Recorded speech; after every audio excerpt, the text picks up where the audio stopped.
លោកស្រីនាងកញ្ញាអរគុណលោកអ្នកដែលបានបើកស្ដាប់ការផ្សាយកម្មវិធីព័ត៌មានរយៈពេល1ម៉ោងរបស់ Visu បារាំងអន្តរជាតិ RFE នៅពេលនេះម៉ោង 7 យប់កម្មវិធីព័ត៌មានដោយស៊ូងសុកភារីអតីតថ្នាក់ដឹកនាំនៃអតីតគណៈបក្សសង្គ្រោះជាតិម្នាក់ទៀតហើយទទួលបាននីតិសម្បទាធ្វើនយោបាយឡើងវិញចំនួនទឹកភ្លៀងនៅកម្ពុជាបានប៉ះពាល់ដល់ពលរដ្ឋជាង 11,000 នាក់ក្នុងខេត្តចំនួន 10 កូរ៉េខាងជើងដង្ហែក្បួនព្យុហយាត្រាយោធាដ៏សម្បើមដើម្បីបង្ហាញសភាវុធថ្មីអាមេរិកកាត់ទោសជនជាតិសិង្ហបុរីម្នាក់ឲ្យជាប់ពន្ធនាគារ 14 ខែពីបទធ្វើចរកិច្ចឲ្យចិន RFIយ៉ាងហោចណាស់មានពលរដ្ឋជាង 11,000 នាក់បានរងផលប៉ះពាល់ដោយសារចំនួនទឹកភ្លៀងចាប់តាំងពីថ្ងៃទី 1 ដល់ថ្ងៃទី 9 ខែតុលានៅក្នុងខេត្តចំនួន 10 នៃប្រទេសកម្ពុជាស្ថានភាពនេះបានបង្ខំឲ្យអាជ្ញាធរខេត្តនីមួយៗជំនះពលរដ្ឋខ្លួនទៅកាន់ទីទួលមានសុវត្ថិភាពបានចំនួនប្រមាណជាជិត 800 គ្រួសារហើយដោយសារតែចំនួនទឹកភ្លៀងនេះដែរក៏មានមនុស្សម្នាក់បានស្លាប់នេះបើតាមការបញ្ជាក់ប្រាប់ពីអ្នកនាំពាក្យគណៈកម្មាធិការជាតិគ្រប់គ្រងគ្រោះមហន្តរាយនៅថ្ងៃសៅរ៍នេះសូមស្ដាប់អេងគឹមហុងគិតត្រឹមថ្ងៃទី 9 តុលាមានស្រុកចំនួន 19 និងឃុំចំនួន 63 ស្ថិតនៅក្នុងខេត្តជាង 10 កំពុងរងផលប៉ះពាល់ដោយសារតែចំនួនទឹកភ្លៀង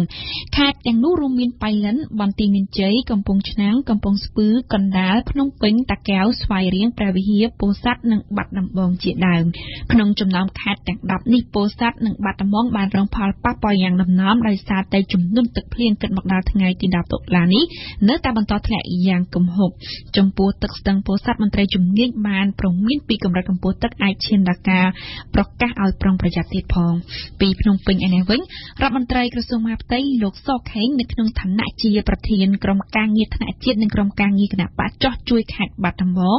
នៅថ្ងៃទី 10 តុលានេះបានបញ្ជាមន្ត្រីរបស់គាត់ដឹកស្បៀងទៅចែកជូនពលរដ្ឋនៅក្នុងខេត្តបាត់ដំបងរួមមានអង្ករ20កោណមី200កែសត្រីខ200យួរចំណែកខេត្ត9ផ្សេងទៀតអាជ្ញាធរខេត្តនីមួយៗបានផ្ដល់ស្បៀងដល់ជនរងគ្រោះដែរអំឡុងពេលជំនះពួកគេមករកកន្លែងទីទួលមានសុវត្ថិភាពលោកខុនសុខានអ្នកនាំពាក្យគណៈកម្មាធិការជាតិគ្រប់គ្រងគ្រោះមហន្តរាយបានប្រាប់វិទ្យុបារាំងអន្តរជាតិនៅថ្ងៃសៅរ៍នេះថាក្រៅតែពីផលប៉ះពាល់លើមនុស្សជាង 11,000 នាក់ស្ថានភាពទឹកជំនន់ជិត10ថ្ងៃមកនេះធ្វើឲ្យប៉ះពាល់ដល់ស្រូវជិត 20,000 ហិកតានិងដំណាំរោមផ្សំជិត 40,000 ហិកតាប៉ុន្តែយ៉ាងណាក៏ដោយមន្ត្រីជំនាញបានមូលមាត់គ្នាថាពួកគេអាចគ្រប់គ្រងស្ថានភាពចំនួនទឹកភ្លៀងនេះបានពលគឺមិនទាន់ឈានដល់ការប្រកាសអាសន្ននៅឡើយទេគិតមកដល់ថ្ងៃទី 10 តុលាដោយសារតែបានសង្គ្រោះប្រជាពលរដ្ឋទាន់ពេលវេលាគូក៏សម្គាល់ដែរថានៅក្នុងប្រតិបត្តិការនោះអាជ្ញាធរបានមូលដៃអាវលាត់ជើងខោលួចទឹកចោះសង្គ្រោះពលរដ្ឋចេញពីទឹកជំនន់ស្ថានភាពអាកាសធាតុនៅកម្ពុជានេះក៏នឹងបន្តមានភ្លៀងធ្លាក់ច្រើនថ្ងៃទៅមុខនៅក្នុងកម្រិតពីមធ្យមទៅច្រើនដែលធ្វើឲ្យបណ្ដាខេត្តភាគពាយ័ព្យនិងភាគខាងជើងស្ថិតនៅក្នុងភូមិសាស្ត្រជាប់ជួរភ្នំដងរែកអាចនឹងបន្តមានចំនួនទឹកភ្លៀងបន្ថែមទៀតអំឡុងពេលជាមួយគ្នានៅតំបន់មាត់សមុទ្រនិងនៅលើផ្ទៃសមុទ្រក៏នឹងអាចមានភ្លៀងខ្យល់បោកបក់លាយឡំនឹងរលកសមុទ្រខ្ពស់ៗផងរលកសមុទ្រខ្ពស់ៗដែរនេះបើតាមសេចក្តីប្រកាសព័ត៌មានរបស់ក្រសួងធនធានទឹកនៅថ្ងៃទី 10 ខែតុលានេះហើយជាមួយនឹងស្ថានភាពអាកាសធាតុបែបនេះអាជ្ញាធរកម្ពុជាគ្រប់គ្រងសកម្មភាពកម្ចាត់មីននិងសង្គ្រោះជនពិការដោយសារមីនឬហៅកាត់ថាអាជ្ញាធរមីននៅថ្ងៃទី 9 ខែតុលាក៏បានចេញសេចក្តីណែនាំដល់គ្រប់គណៈកម្មាធិការសកម្មភាពមីនខេត្តគ្រប់ប្រតិបត្តិការទាំងអស់ពង្រឹងវិធានការការពារនិងទប់ស្កាត់គ្រោះថ្នាក់ដោយសារមីននិងសំណល់ជាតិផ្ទុះពីសង្គ្រាមក្នុងពេលនិងក្រោយពេលមានទឹកជំនន់តាមអាជ្ញាធរមីនក្នុងពេលនិងក្រោយពេលទឹកជំនន់មីននិងគ្រាប់យុទ្ធភ័ណ្ឌមិនទាន់ផ្ទុះមួយចំនួនត្រូវបានប្រទះឃើញដោយសារតែការហូរច្រោះដីរសាត់មកពីតំបន់ដែលមានមីនប្រឆាំងមនុស្សមីនប្រឆាំងរថក្រោះនិងសំណល់ជាតិផ្ទុះពីសង្គ្រាមជាច្រើនប្រភេទដែលអាចបង្កគ្រោះថ្នាក់ដល់ជីវិតមនុស្សជាយថាហេតុជាពិសេសពលរដ្ឋដែលកំពុងតែរស់នៅក្នុងតំបន់ដែលរងផលប៉ះពាល់ដោយសារមីននិងសំណល់ជាតិផ្ទុះពីសង្គ្រាមចាស់លោកអ្នកស្ដាប់ជុំវិញរឿងរ៉ាវអាកាសធាតុនេះបន្តិចទៀតយើងនឹងមានបទសម្ភាសន៍ជាមួយអ្នកនាំពាក្យក្រសួងធនធានទឹកនៅក្នុងនេតិភ្ញៀវប្រចាំថ្ងៃអតីតថ្នាក់ដឹកនាំនៃអតីតគណៈបក្សសង្គ្រោះជាតិម្នាក់ទៀតហើយបានទទួលនីតិសម្បទាធ្វើនយោបាយឡើងវិញនេះបើតាមព្រះរាជក្រឹត្យចុះថ្ងៃទី 10 ខែតុលានេះដោយបញ្ជាក់ថាលោកសុនសុភ័ក្រដែលត្រូវបានហាមឃាត់មិនឲ្យធ្វើសកម្មភាពនយោបាយរយៈពេល 5 ឆ្នាំនោះតាមសាលដីការបស់តុលាការកំពូលកាលពីឆ្នាំ 2017 នោះត្រូវបានផ្ដល់នីតិសម្បទាឲ្យធ្វើនយោបាយឡើងវិញពីពេលនេះតទៅ ត តកតងទៅនឹងការទូតលោកវ៉ាងជីរដ្ឋមន្ត្រីការបរទេសចិននឹងមកបំពេញទស្សនកិច្ចផ្លូវការនៅកម្ពុជាចាប់ពីថ្ងៃទី11ខែតុលាស្អែកនេះរហូតដល់ថ្ងៃទី12ខែតុលាតាមសេចក្តីប្រកាសព័ត៌មានរបស់ក្រសួងការបរទេសកម្ពុជាអំឡុងពេលទស្សនកិច្ចនេះលោកវ៉ាងជីនឹងជួបជាមួយលោកនាយករដ្ឋមន្ត្រីហ៊ុនសែនលោកឧបនាយករដ្ឋមន្ត្រីហៅណាំហុងនិងលោកឧបនាយករដ្ឋមន្ត្រីប្រាក់សុខុនរដ្ឋមន្ត្រីក្រសួងការបរទេសនៅក្នុងដំណើរទស្សនកិច្ចនេះលោកវ៉ាងជីក៏នឹងពំនាំមកជាមួយនៅកិច្ចព្រមព្រៀងពាណិជ្ជកម្មសេរីកម្ពុជាចិនលិខិតបដូរសារស្តីពីការសិក្សាសមិទ្ធិលទ្ធភាពគម្រោងធ្វើឲ្យប្រសើរឡើងមន្ទីរពេទ្យបង្អែកខេត្តព្រះសីហនុនិងលិខិតបដូរសារស្តីពីការសិក្សាសមិទ្ធិផលលទ្ធភាពគម្រោងអភិវឌ្ឍហេដ្ឋារចនាសម្ព័ន្ធប្រព័ន្ធលូនិងប្រព្រឹត្តកម្មទឹកកខ្វក់នៅខេត្តព្រះសីហនុក្រសួងការបរទេសកម្ពុជាអះអាងថាដំណើរទស្សនកិច្ចរបស់លោកវ៉ាងជីមកកាន់កម្ពុជាលើកនេះនឹងបន្តពង្រឹងបន្ថែមទៀតនៅចំណងមិត្តភាពរវាងកម្ពុជានិងចិនក្នុងបរិបទនៃបញ្ហាប្រឈមជាសកលនៃជំងឺ COVID-19 ដែលពុំធ្លាប់មានពីមុនមកនោះ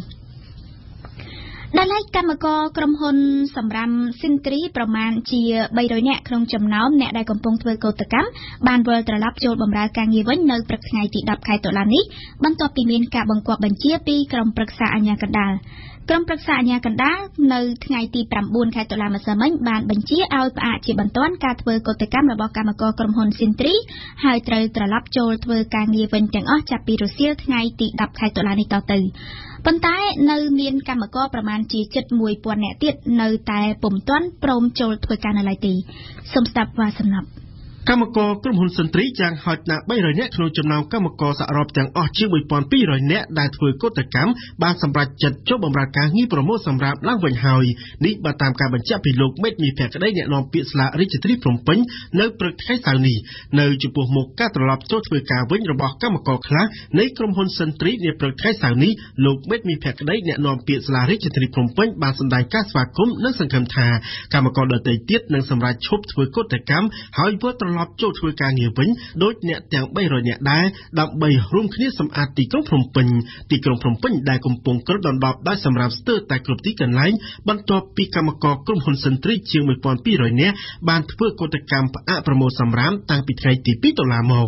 សូមបញ្ជាក់ថាការត្រឡប់ចូលធ្វើការរបស់ក្រុមកម្មករក្រុមហ៊ុនសិនទ្រីប្រមាណជាង300នាក់នេះគឺបន្ទាប់ពីក្រុមប្រឹក្សាអាជ្ញាកណ្ដាលបានចេញសេចក្តីសម្រេចមួយកាលពីថ្ងៃសុក្រទី9តុលាដោយបញ្ជាឲ្យកម្មករនយោជិតនៃក្រុមហ៊ុនសិនទ្រីដែលកំពុងធ្វើកោតកម្មផ្អាកការធ្វើកោតកម្មជាបន្ទាន់ហើយវិលត្រឡប់ចូលធ្វើការងារវិញទាំងអស់ចាប់ពីរសៀលថ្ងៃសៅរ៍ទី10តុលានេះតទៅបដាយ៉ាងណាក្តីបើតាមការបញ្ជាក់ពីលោកកៅសុវត្ថិប្រធានសហជីពកម្មករនយោជិតវិស័យទេសចរនៃក្រុមហ៊ុនសិនទ្រីខេបូឌីកម្មករទាំង300នាក់ដែលស្ម័គ្រចិត្តវិលត្រឡប់ចូលធ្វើការងារឡើងវិញនេះគឺភាគច្រើនជាកម្មករបោះសម្អាតទីក្រុងចំណែកឯកម្មករអ្នកបើកបររថយន្តដឹកសម្រាមនិងកម្មករប្រមូលសម្រាមរាប់រយនាក់ទៀតនៅតែបន្តធ្វើកោតកម្មតវ៉ាដដែលគិតត្រឹមព្រឹកថ្ងៃទី10តុលានេះបើទោះបីជាមានបញ្ជាពីក្រុមប្រឹក្សាអាជ្ញាកណ្ដាលនេះក្តីលោកកៅសុវត្ថិបានថ្លែងដោយសង្ឃសម្ដីបន្តពីកម្មករមកថាជាជំហររបស់ពួកគេនឹងបន្តធ្វើកោតកម្មបន្តទៀតប្រសិនបើពួកគេមិនទទួលបានដំណោះស្រាយសមរម្យទេនោះគួរជំរាបជូនថាគិតត្រឹមថ្ងៃទី10តុលានេះគឺមានរយៈពេលជាង1សប្តាហ៍មកហើយដែលកម្មករក្រុមហ៊ុនសិនទ្រីប្រមាណជា 1200 នាក់បានផ្ទុះកោតកម្មតវ៉ាបន្ទាប់ពីពួកគេបារម្ភពីការបាត់បង់ការងារនិងប្រាក់អត្ថប្រយោជន៍មួយចំនួនក្រោយពីទទួលបានដំណឹងថារដ្ឋាភិបាលកំពុងធ្វើកំណែទម្រង់លើការគ្រប់គ្រងនិងប្រមូលសម្រាមនៅក្នុងរាជធានីភ្នំពេញតាមរយៈការដាក់ឲ្យដេញថ្លៃពីសំណាក់ក្រុមហ៊ុនប្រមូលសម្រាមថ្មីពីក្រុមហ៊ុនសិនទ្រីកោតកម្មដែលបានផ្ទុះឡើងតាំងពីថ្ងៃទី2តុលាមកនេះបានទាមទារចំនួន5ចំណុចរួមមានប្រាក់បំណាច់អតីតភាពប្រាក់សំណងជំងឺចិត្តប្រាក់ជួសការជូនដំណឹងប្រាក់ខែចុងក្រោយនិងប្រាក់ឈប់សម្រាកប្រចាំឆ្នាំដែលនៅសេសសល់ជាដើមកោតកម្មរបស់ក្រុមកម្មករក្រុមហ៊ុនសិនទ្រីដែលនាំទៅដល់ការប្រមានប្រធានសហជីពចំនួន2រូបគឺលោកទូចសរនិងលោកកៅសុវត្ថិថាជាអ្នកនៅពីក្រោយខ្នងនៃការតវ៉ានេះប៉ុន្តែពួកគេបានបដិសេធចំពោះការចោទប្រកាន់នេះ រយៈរបាយការណ៍ថ្មីចេញផ្សាយកាលពីថ្ងៃទី8ខែតុលាអង្គការកម្មវិធីអភិវឌ្ឍសហប្រជាជាតិនៅកម្ពុជាហៅកាត់ថា UNDP បានរកឃើញថាវិបត្តិ COVID-19 នឹងជំរុញកំណើនអត្រាភាពក្រីក្រនៅកម្ពុជាកើនឡើងដល់ជិត 18% ពលគឺកើនឡើងជិតទ្វេដងពីអត្រាភាពក្រីក្រនៅកម្ពុជាដែលមានក្រោម 10% បន្ថែមពីលើកំណើនអត្រាភាពក្រីក្រ COVID-19 ក៏ធ្វើឲ្យអត្រាអត់ការងារធ្វើនៅកម្ពុជាអាចកើនឡើងដល់ជិត 5% ផងដែរសូមស្ដាប់អឹងប៊ុនថនការវេតម្លៃផលប៉ះពាល់នៃ COVID-19 មកលើប្រជាជននៅប្រទេសកម្ពុជានេះដោយកម្មវិធីអភិវឌ្ឍអង្គការសហប្រជាជាតិនៅកម្ពុជាហៅកាត់ថា UNDP គឺប្រើប្រាស់គំរូចំនួន3ទី1គឺគំរូលំនឹងស្ថិរភាពទូទៅគំរូម៉ាទ្រីសគណនេយ្យភាពសង្គមនិងគំរូវិភាគពាណិជ្ជកម្មសកលដើម្បីវាស់ស្ទង់ផលប៉ះពាល់និងសេណារីយ៉ូដែលកាត់បន្ថយហានិភ័យបណ្ដាលមកពី COVID-19 នៅក្រោមសេណារីយ៉ូនេះអត្រាភាពក្រីក្រនៅកម្ពុជាអាចនឹងកើនឡើងជិតទ្វេដងរហូតដល់ 17.6% ខណៈដែលអត្រាភាពអត់ការងារធ្វើអាចកើនឡើងដល់ 4.8% ជាមួយគ្នានោះការជំរុញកំណើនផលិតផលក្នុងស្រុកសរុបដែលរំពឹងថាមានខ្ទង់ 3.5% ពីមុនមកនឹងធ្លាក់ចុះរហូតដល់ 3.3% ដោយសារតែភាពអត់ការងារធ្វើផ្អែកតាមការព្យាករណ៍យ៉ាងដូចនេះ UNDP ព្រមានថាប្រជាជនកម្ពុជាជាង 57,000 នាក់នឹងធ្លាក់ចូលទៅក្នុងបន្ទាត់នៃភាពក្រីក្រសារជាថ្មីបើតាមកម្មវិធីអភិវឌ្ឍអង្គការសហប្រជាជាតិ UNDP ការវាយតម្លៃបែបនេះគឺត្រូវបានធ្វើការពិគ្រោះយោបល់យ៉ាងប្រុងប្រយ័ត្នជាមួយក្រសួងសេដ្ឋកិច្ចនិងហិរញ្ញវត្ថុកម្ពុជានិងជាមួយភាគីពាក់ព័ន្ធផងដែរដើម្បីឆ្លើយតបនឹងបញ្ហាប្រឈមបែបនេះអ្នកតំណាងរបស់ UNDP ប្រចាំកម្ពុជាលើកឡើងថាមានតែការវិនិយោគលើកិច្ចគាំពារសង្គមទេដែលត្រូវបានគេមើលឃើញច្បាស់ថាជាការប្រសើរបំផុតដើម្បីជួយជំរុញកំណើនសេដ្ឋកិច្ចឡើងវិញនិងកាត់បន្ថយភាពក្រីក្រនៅកម្ពុជាបើតាម UNDP ដដែលខ្លួនក៏បានគាំទ្រដល់ការដាក់ឲ្យដំណើរការប្រើប្រាស់កម្មវិធីផ្ទេរសាច់ប្រាក់ដល់ប្រជាជនក្រីក្រក្រោមកម្មវិធីរបស់រដ្ឋាភិបាលសម្រាប់ COVID-19 ដល់ចុងឆ្នាំនេះដែលមានប្រជាជនប្រមាណ 3,000 គ្រួសារហើយជំវិញរបាយការណ៍នេះលោកថេងបញ្ញាធនអគ្គនាយកផែនការនៃក្រសួងផែនការបានលើកឡើងយ៉ាងដូចនេះថាជាក់ស្ដែងគឺអត្រាភាពក្រីក្រគឺយើងមិនទាន់បានធ្វើការគណនាទេនៅក្នុងពេល COVID-19 នេះណារដ្ឋាភិបាលជាពិសេសគឺក្រុមការងារជាតិដែលដឹកនាំដោយក្រសួងផែនការយើងមិនទាន់បានធ្វើការគណនាអត្រាភាពក្រីក្រនៅឡើយទេគឺជាក់ស្ដែងគឺយើងមានអត្រាភាពក្រីក្រជាផ្លូវការរបស់យើងគឺត្រឹមឆ្នាំ 2014 ដែលអត្រាកាលនោះគឺវានៅក្នុងរង្វង់ 13.5% បាទ 13.5% ហើយតាមការព្យាករណ៍របស់យើងទៅគឺឆ្នាំ 2018 អត្រាភាពក្រីក្ររបស់យើងគឺវានៅក្រោម 10% នៅតែប៉ុណ្្នឹងទេប៉ុន្តែអាពេលនេះគឺយើងមិនទាន់បានធ្វើការគណនាទៀតទេហើយ UNDP គាត់ធ្វើការគណនាចេញយ៉ាងម៉េចអីខ្ញុំអត់ដឹងដែរប៉ុន្តែមិនដឹងថាគាត់គណនារបៀបម៉េចអីទេបានចេញឲ្យវា 17-18% ឬក៏គាត់យកចំនួនប្រជាជនដែលយើងកំពុងតែឧបត្ថម្ភសាច់ប្រាក់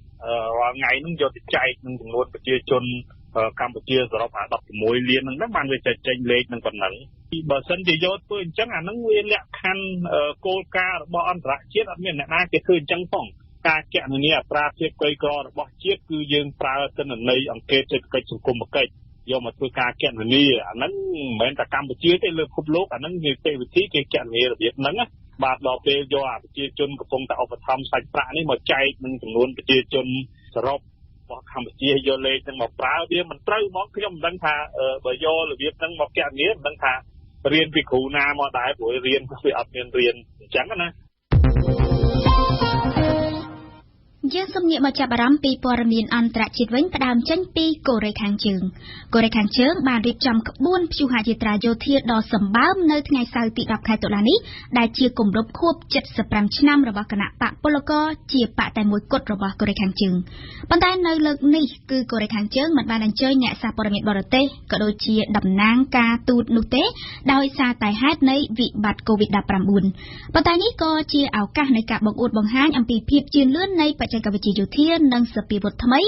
ដែលជាយុទ្ធសាស្ត្ររបស់ព្យុងយ៉ាងដែលលោកគីមចុងអ៊ុនធ្លាប់បានលើកឡើងកាលពីចុងឆ្នាំ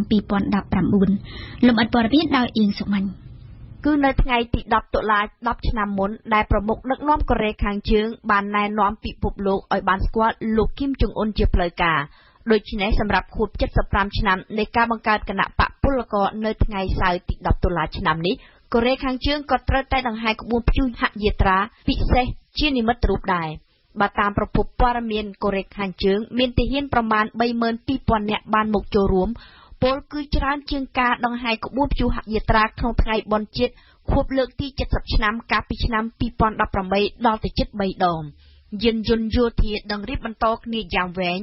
អួតបង្ហាញមីស៊ីលគ្រឿងបរិក្ខារយោធាព្រមទាំងសពាវុធថ្មីៗនិងបញ្ចប់ដោយកងសិល្បៈសម្ដែងផ្ទាំងទស្សនីយភាពយ៉ាងរស់រវើកទៀតជាក្បួនព្យុហយាត្រាដ៏សម្បើមពុំធ្លាប់មានក្នុងប្រវត្តិកូរ៉េខាងជើងពីមុនមកទេនេះបើតាមពាក្យរបស់ BBC ជារៀងរាល់ព្យុហយាត្រាយោធាព្យុងយ៉ាងតែងតែបង្ហាញអំពីភាពជឿនលឿនរបស់ខ្លួននៅក្នុងវិស័យបច្ចេកវិទ្យានិងសមិទ្ធផលថ្មីតែឆ្នាំនេះគឺជាអ្វីបើតាមសម្ដីរបស់លោកគីមចុងអ៊ុនកាលពីខែធ្នូឆ្នាំ2019កូរ៉េខាងជើងត្រូវបង្ហាញសពាវុធថ្មីប្រកបដោយយុទ្ធសាស្ត្រដែលទំនងជាមីស៊ីលអន្តរជាតិថ្មីចល័តអាចបាញ់ដល់ទៅដែនដីអាមេរិកខាងជើងនេះបើតាមការវិភាគរបស់អ្នកជំនាញស្ដីអំពីកូរ៉េខាងជើងក៏ប៉ុន្តែខុសពីកម្មវិធីព្យុហយាត្រាមុននៅឆ្នាំនេះកូរ៉េខាងជើងមិនបានអញ្ជើញក្រុមអ្នកសារព័ត៌មានបរទេសទេទូរទស្សន៍ជាតិកូរ៉េខាងជើងក៏មិនបានផ្សាយបន្តផ្ទាល់កម្មវិធីនេះដែរក៏ប៉ុន្តែរដ្ឋាភិបាលកូរ៉េខាងត្បូងបានទទួលសញ្ញាថាប្រមុខដឹកនាំកូរ៉េខាងជើងគីមចុងអ៊ុនបានថ្លែងសន្ទរកថាដោយផ្ទាល់ក្នុងពេលដង្ហែក្បួនព្យុហយាត្រានោះបើតាមអ្នកវិភាគ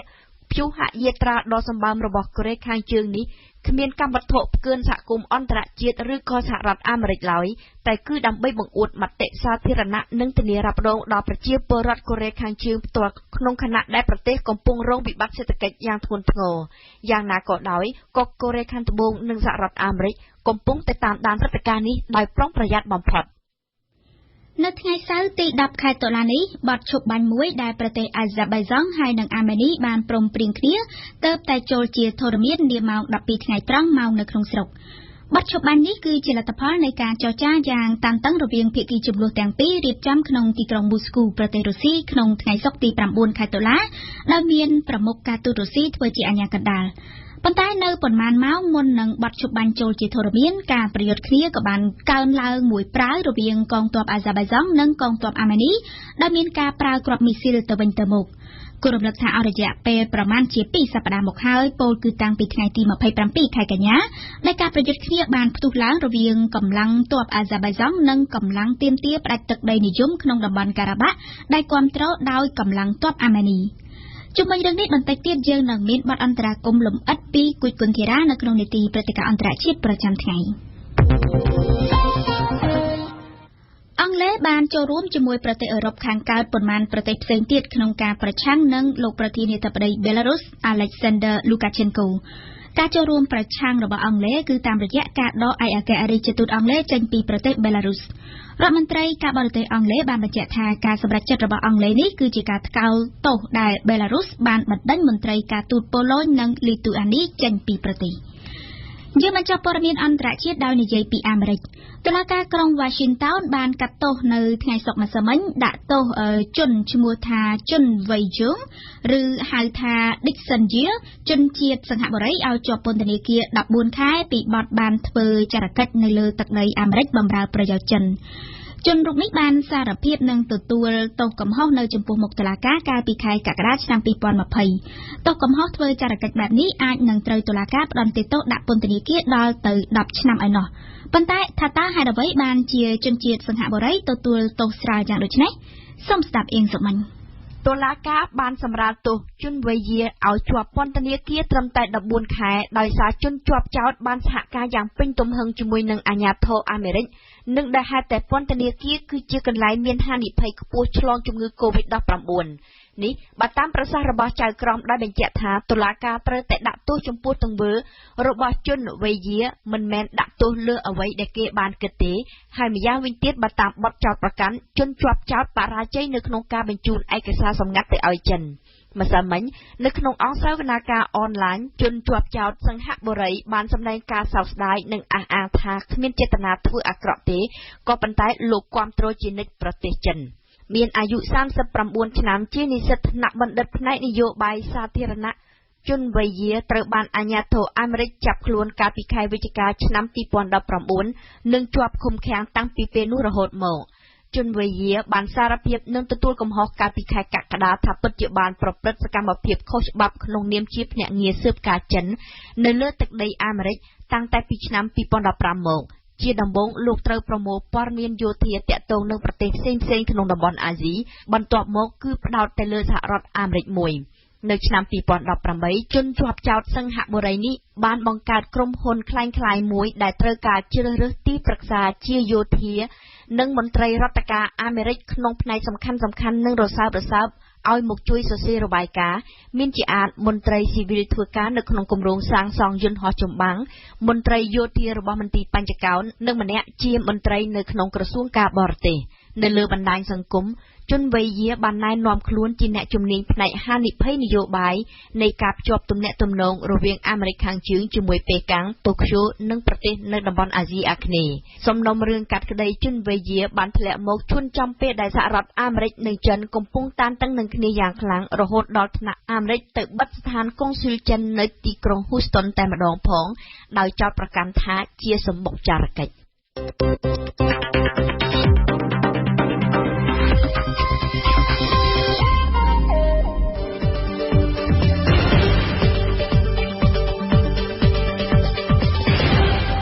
វិទ្យុបារាំងអន្តរជាតិ AFE 92 MHz នៅភ្នំពេញនិងសៀមរាប 94.5 MHz នៅបាត់ដំបងកំពង់ចាមនិងក្រុងព្រះសីហនុលោកអ្នកស្ដាប់ជាទីមេត្រីជាបន្តទៅនេះលោកអ្នកនាងនឹងបានតាមដាននៅនីតិភ្ញៀវប្រចាំថ្ងៃដែលជាការរៀបចំជូនដោយវ៉ាសំណប់បន្តមកទៀតគឺជានីតិព្រឹត្តិការណ៍អន្តរជាតិប្រចាំថ្ងៃដែលគូចគុនធីរ៉ាមានបទអន្តរាគមន៍ពីចំនួននៅតំបន់ការ៉ាបាក់ប្រទេសអាហ្សាបៃឡង់ហើយនិងអាម៉ានីព្រមព្រៀងគ្នាលើបទឈប់បាញ់មួយនីតិបាត់យកការវិញซึ่งភារៈនិយាយអំពីពិព័រណ៍រូបថតអាគារចំណាស់ក្នុងរាជធានីភ្នំពេញទទួលបានការចាប់អារម្មណ៍ហើយចុងបញ្ចប់លោកអ្នកនាងនៅបានស្ដាប់នៅនីតិរៀនភាសាបារាំងរៀបចំជូនដោយគូចគុនធីរ៉ាភ្ញៀវប្រចាំថ្ងៃភ្ញៀវប្រចាំថ្ងៃរបស់វិទ្យុយើងនៅរាត្រីនេះគឺលោកច័ន្ទយុទ្ធារដ្ឋលេខាធិការនិងជាអ្នកនាំពាក្យក្រសួងធនធានទឹកនិងអូតូនិយមឆ្លើយតបនឹងសំណួររបស់វិទ្យុបារាំងទាក់ទងទៅនឹងស្ថានភាពទឹកជំនន់ដោយទឹកភ្លៀងនៅកម្ពុជាលោកច័ន្ទយុទ្ធាបានថ្លែងថាកម្ពុជានឹងបន្តធ្លាក់ភ្លៀងច្រើនថ្ងៃទៅមុខទៀតដោយសារតែឥទ្ធិពលនៃព្យុះទី15ដែលនឹងបក់បោកមកលើប្រទេសកម្ពុជានៅថ្ងៃទី11ខែតុលាបើតាមលោកច័ន្ទយុទ្ធាស្ថានភាពជំនន់ទឹកភ្លៀងនៅខេត្តភាគពីរជាប់នៃប្រទេសកម្ពុជានឹងធូរស្រាលប្រសិនបើគ្មានភ្លៀងធ្លាក់បន្ថែមតទៅនេះសូមអញ្ជើញលោកអ្នកនាងស្ដាប់បទសម្ភាសន៍លម្អិតរវាងវ៉ាសំណប់ជាមួយនឹងលោកច័ន្ទយុទ្ធាដោយតទៅអាដាមច័ន្ទយុទ្ធាខ្ញុំសូមជម្រាបសួរអាដាមបាទជំរាបសួរបាទអាដាមច័ន្ទយុទ្ធាស្ថានភាពទឹកជំនន់ដោយទឹកភ្លៀងកំពុងបង្កជាបញ្ហាដល់ការរស់នៅរបស់ប្រជាពលរដ្ឋជាង 11,000 នាក់ស្ថិតនៅក្នុងខេត្តក្រុងចំនួន10នៃប្រទេសកម្ពុជាពិសេសគឺនៅក្នុងខេត្តបាត់ដំបងនិងខេត្តពោធិ៍សាត់ដែលលិចលង់ខ្លាំងជាងគេទឹកជំនន់នៅក្នុងខេត្តបាត់ដំបងនិងខេត្តពោធិ៍សាត់ដែលជំរុញឲ្យលោកទេសរដ្ឋមន្ត្រីគុណគីមដែលជាអនុប្រធានទី1គណៈកម្មាធិការជាតិគ្រប់គ្រងគ្រោះមហន្តរាយនិងលោកលឹមគិនហៅរដ្ឋមន្ត្រីក្រសួងធនធានទឹកនិងអូតូនិយមបានចុះទៅពិនិត្យដោយផ្ទាល់នៅថ្ងៃនេះជាបឋមខ្ញុំបាទចង់បានការជម្រាបជូនពីអាដាមថាគិតត្រឹមម៉ោងនេះតើស្ថានភាពទឹកជំនន់នៅកម្ពុជានិយាយជាទូទៅនិងនិយាយដោយឡែកសម្រាប់ខេត្តបាត់ដំបងនិងខេត្តពោធិ៍សាត់នឹងមានស្ថានភាពយ៉ាងណាទៅហើយអាដាមបាទសូមអរគុណ AFE ហើយដោយដែលលោកបានជម្រាបស្រាប់នៅក្នុងរយៈពេលប្រមាណ 3-4 ថ្ងៃកន្លងមកនេះពលគឺចាប់តាំងពីថ្ងៃទី7ដែលពេលនេះកម្ពុជារបស់យើងគឺទី1ទទួលរងឥទ្ធិពលពីប្រព័ន្ធសម្ពាធទាបហើយនិងទី2គឺយើងស្ថិតនៅក្នុងតំបន់សម្ពាធទាបអញ្ចឹងបាតុភូតទាំងពីរនេះបានបង្កឲ្យមានភ្លៀងធ្លាក់ជោគជាំក្នុងកម្រិតពី230 មីលីម៉ែត្រនៅតំបន់ជួរភ្នំក្រវាញដែលជាតំបន់ផ្ទៃរងទឹកភ្លៀងរបស់ស្ទឹងពោធិ៍សាត់ស្ទឹងដូនទ្រីស្ទឹងសង្កែក៏ដូចជានៅខាង Thailand ដែលជាក្បាលស្ទឹងឬក៏ជាតំបន់ផ្ទៃរងទឹកភ្លៀងរបស់ស្ទឹងមង្គលបុរីអញ្ចឹងយើងឃើញថាដោយសារតែការធ្លាក់ភ្លៀងជោគជាំរបៀបនេះ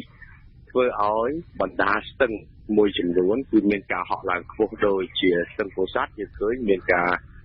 ប៉ះពាល់ដល់បងប្អូនប្រជាពលរដ្ឋដែលរស់នៅតាមដងស្ទឹងពោធិ៍សាត់ជាពិសេសគឺនៅក្នុងក្រុងពោធិ៍សាត់នេះឯង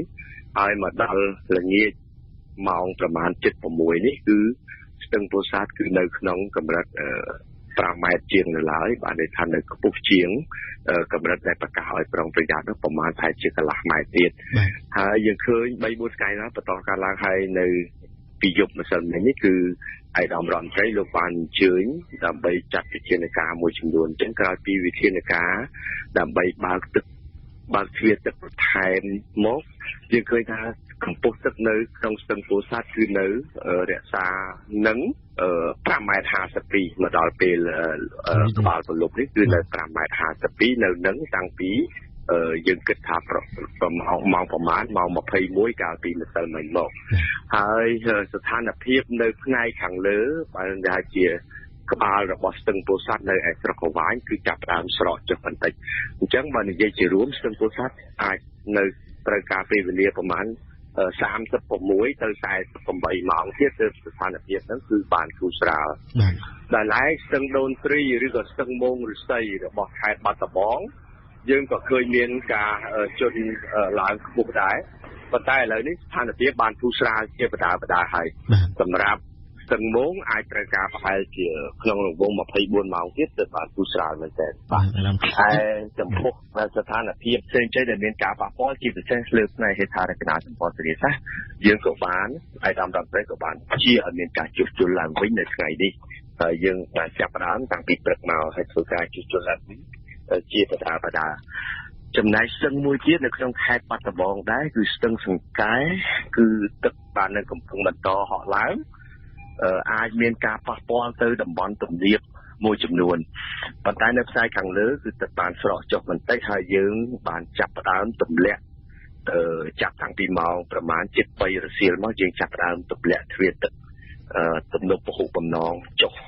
3ទ្វារគឺចុះកន្លះម៉ែត្រដើម្បីកាត់បន្ថយទ្វារទឹកកុំឲ្យបុកមកខាងក្រោមខ្លាំងពេកបាទហើយក្រៅពីនេះ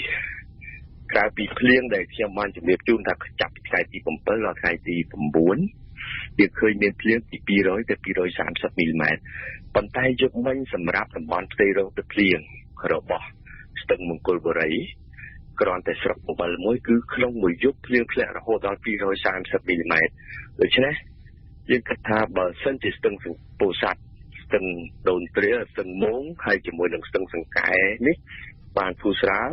ប៉ុន្តែអាចទៅទីមានជ័យគឺនៅក្រៅគេព្រោះអីឥឡូវនេះទឹកស្ទឹងមង្គលបុរីក៏ខ្ពស់ហើយយកមិញបន្ថែមជាង200 មីលីម៉ែត្រទៀតដូច្នេះគឺប្រហែលជាអាចមង្គលបុរីគឺនៅក្រៅគេខេត្តបន្ទាយមានជ័យបាទអាដាមបើតាមព័ត៌មានគឺថាមានខេត្តក្រុងចំនួន10ហើយនៃប្រទេសកម្ពុជាដែលកំពុងតែរង